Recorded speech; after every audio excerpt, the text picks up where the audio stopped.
Le sacré. Nous avons tous un jour été en contact avec la mort. Notre ego et notre intellect se sont tus. Pendant quelques instants, nous nous sommes sentis enveloppés par un grand silence. Un silence auquel nous avons réellement participé. Et nous avons pu percevoir que ce silence était le contraire d'un vide.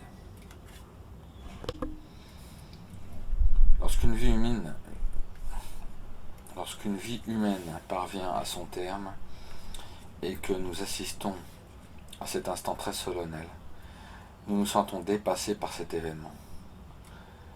Nous n'avons plus droit à la parole, une seule attitude convient alors, c'est le respect par le silence. L'instant où la vie s'achève est sacré. L'homme devant le sacré se sent peu de choses.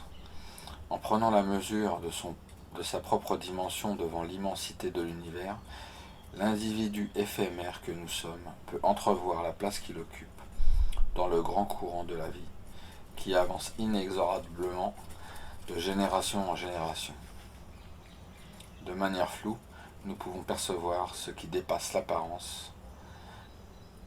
L'immensément petit que nous sommes rejoint l'immensément grand qu'est la vie en nous, à travers nous, et là, dans un mouvement de totale humilité, nous pouvons éprouver un sentiment très privilégié qui dépasse le cadre étriqué de notre ego, de notre personne, de notre apparence, de notre moi, de notre je. Ce sentiment qui nous permettra de participer vraiment à l'aspect sacré de la vie est celui d'être serviteur. Nous pouvons tout à coup ressentir que nous sommes nés pour servir. Nous sommes nés pour servir la vie. Lorsqu'à plusieurs reprises nous avons évoqué les énergies de la vie et que nous apprenons progressivement à reconnaître ces énergies incarnées en ce que nous sommes, nous percevons à travers cette prise de conscience de ce que nous sommes réellement, la possibilité d'agir conformément à ces énergies, avec elles, dans leur sens, en les respectant. Notre existence peut alors se transformer complètement. Une chance extraordinaire nous est offerte de nous mettre en mouvement dans la bonne direction. La seule bonne direction, la nôtre. Nous pouvons alors éprouver la cohérence de notre vie, de notre être. Nous pouvons enfin commencer à devenir ce que nous sommes. Et cela activement, de plus en plus consciemment.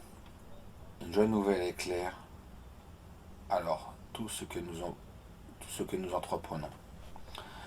Le mouvement même de notre vie s'unifie dans cette cohérence, balayant les incertitudes et les indécisions. Nous comprenons que servir, c'est se réaliser, c'est accepter enfin les énergies qui sont les nôtres et agir dans le sens de ces énergies en les libérant. En reconnaissant nos propres énergies, nous reconnaissons ces mêmes énergies en d'autres êtres humains. Et là, avec une étrange émotion, nous découvrons la fraternité. Nous découvrons que nous ne sommes pas seuls à œuvrer. Nous sentons le courant de force auquel nous appartenons. Nous pouvons sans retenue nous abandonner totalement à ce courant de vie que nous avons reconnu comme étant vraiment nous-mêmes et non l'apparence physique, l'enveloppe charnelle que nous prenons habituellement en considération. Mais ces courants d'énergie qui composent notre être, nous les retrouvons aussi ailleurs que chez nos contemporains, dans le pays très mystérieux du sacré. Ce domaine du sacré se découvrira progressivement si nous parvenons à nous maintenir en état d'humilité, c'est-à-dire en conservant notre esprit ouvert. Ce domaine du sacré, c'est ailleurs, ce sont les circonstances de notre vie. En état ordinaire, l'homme, s'il remporte des succès dans sa vie, se les attribue. Il en tire de la vanité et de l'orgueil. Il est fier de sa personne, de son ego.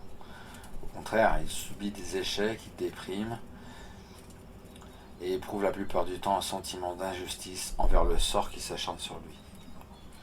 Plus nous nous dirigeons vers la direction de l'éveil, moins nous restons identifiés à notre mental.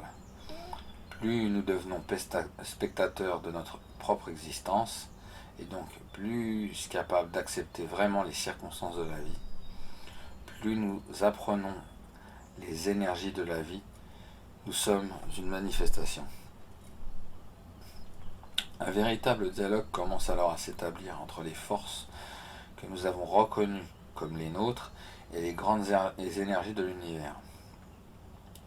En devenant vraiment dignes, par notre humilité, de pénétrer le monde du sacré, nous allons découvrir très progressivement, avec beaucoup de douceur, le monde de la magie.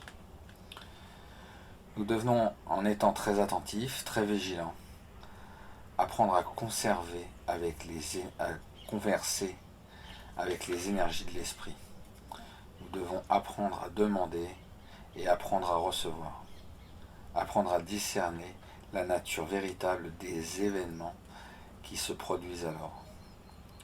Nous devons devenir capables de repérer instantanément les événements qui appartiennent à la réalité de notre mental et ceux dont l'origine est l'esprit. Nous devons pouvoir reconnaître le transcendant de l'immanent, l'esprit de la matière. C'est comme l'apprentissage d'une langue étrangère, très subtile, qu'il nous faut étudier avec beaucoup de patience et de persévérance. Mais après quelques temps d'observation, très vigilant et très humble, des événements de notre vie, nous comprenons de mieux en mieux comment utiliser ces énergies pour des réalisations qui sont conformes à notre destin. Ce dialogue se transforme progressivement en présence permanente dont le critère absolu se manifeste par un sentiment de plus en plus intense d'amour universel.